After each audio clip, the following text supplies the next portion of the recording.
Hi, I'm so sorry for my speech impediment. Andrew, and this is Gayties Toys. Okay, today we're going to close the loop on BraveStarr. We started in a prior video about Judge J.B. McBride. Today we're going to go on the wild villain side with Vipra.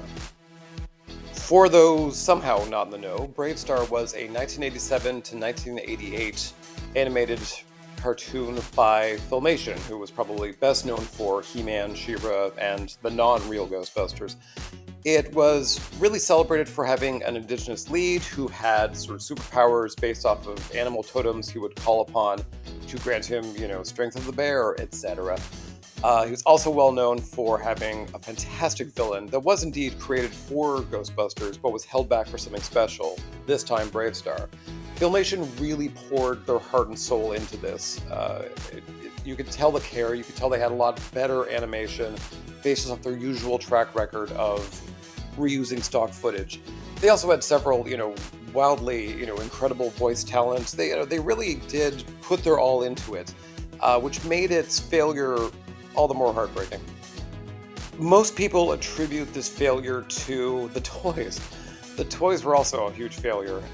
They were released a full year before the cartoon actually aired. This, at this time, was a big no. I mean, the Kenner Star Wars, Mattel's He-Man, Hasbro's G.I. Joe, they made the successes, they made the failures, they made the mistakes, so that you wouldn't have to. They made the mold on how to push out a franchise that was built around a toy line. In this case, I mean, it was Filmation who created BraveStarr and asked Mattel to make the toys, but Mattel was perhaps a little too efficient and brought them to market too early. You need the cartoon to feed the toy line, and vice versa, and this is a steadfast rule that, a few others had failed at in the 80s, much like Wheeled Warriors not producing the actual main characters of the cartoon in their first wave. The other big part that people don't really talk about in why this sort of, collapsed under itself was that the figures themselves were pushing 8 inches. They were huge. They were huge in a child's hand. They're still big, frankly, by today's standards. And likewise, that huge size created a huge price tag. Most were at least double the price of your standard G.I. Joe, He-Man, Ghostbusters. So as much as, kids might have glommed on to the franchise, parents, the ones with the wallets, the ones with the buying power, truly, probably said no. I can vouch, my mom said hell no. Now, for the MIA 80s ladies in question today, it's Vipra, who was one of Tex Hex's coterie of villains he kind of kept around. She was one of those outlaws who, operated outside the law and was, a constant thorn in Marshal BraveStarr's side. She didn't get a lot of screen time. She sort of appeared quite a bit with non-speaking roles. Speaking of, she was voiced by famed voice actress Sue Blue, who was probably more famous for RC, maybe Stormer for Gem and the Holograms. Likewise, she played Judge JB in this show. Vipra was, of course, a snake-themed character. She had a killer design. A lot of the villains had really killer designs and a lot of great ingredients, but lacked the oomph that, say, Skeletor's crew did. They were all very kind of derivative of that, per Filmation's kind of, penchant for recycling. She had a little Venomizer gun that was ridiculous, but I kind of liked it. Likewise, she had the power to hypnotize people, so she, in any kind of episode that really involved her, that was sort of a real sticking point to, what her power set was. Likewise, with, a lot of snake characters over the years, she would do that long S kind of snaky way of speaking. It was a trope even then, but, it was rare that women got to participate in this, so yay, equality. Despite not getting a lot of screen time and certainly not a lot of, voice time, any episode that did feature on her really did sort of hammer home that she was very self-absorbed, preening, selfish, kind of obsessed the way she looks. So, at least we did get some characterization for her. She was very much the, Veronica Lodge of the whole operation, or perhaps someone a little closer to home. Now, when it comes to a toy, we don't have a lot of information here. BraveStarr was in that post-Big 3 very near Ninja Turtles debuting era where there's a lot of cartoons, a lot of toys being, pitched at kids looking for the next big success. This was also the area, which we've talked about before, where women were held back in Wave 1.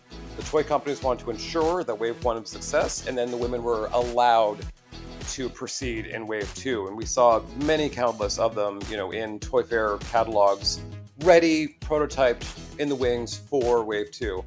In BraveStarr's case, it was Judge JB. She was ready to roll.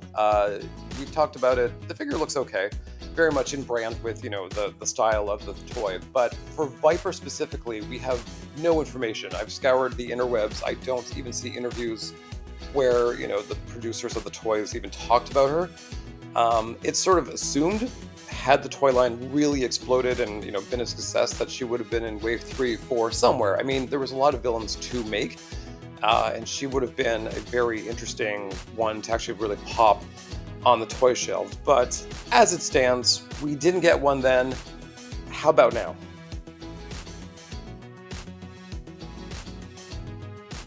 So this will be a very short final verdict. Nothing. We've seen nothing. We've seen nothing of BraveStarr, frankly.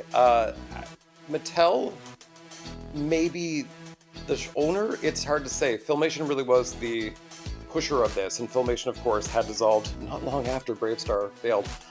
I don't know where it lives, and so a lot of people have been pitching BraveStarr to be, slotted into Masters of the Universe Origins line, which would be a fantastic fit, which would be, having Rio Blast be a nice little kind of cross-culture character there. But so far, Mattel's really been, quiet on that front. So quiet that third-party companies like Dyson Models or Ramen Toys has been making BraveStarr figures.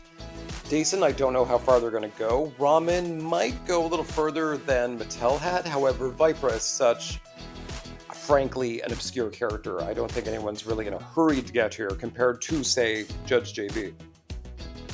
All of this is to say, however, I am sensing a change in the wind. So we've had Batman, Turtles, He-Man. We've had multiple lines of each. We've had multiple versions of each. We're sort of getting a lot of the same. And, we are living in a golden age as old collectors, looking for these pieces of our childhood. But they really do focus on the Big Three era, the Turtles era. So we're starting to see some smaller, newer companies try to squeak in using smaller, lesser-known properties. So Nacelle, I mean, this is really their bread and butter, where they can sort of snatch, licenses that are, kind of on the cheap and make toy lines like Sectors, like, Cowboys of Mumisa, stuff like that. So we're starting to see toy companies do this. We're starting to see even Mattel, frankly, do some stuff with Street Shark. So there's a little small invasion of the mid-'80s and early '90s toy lines and properties kind of coming back into the fold.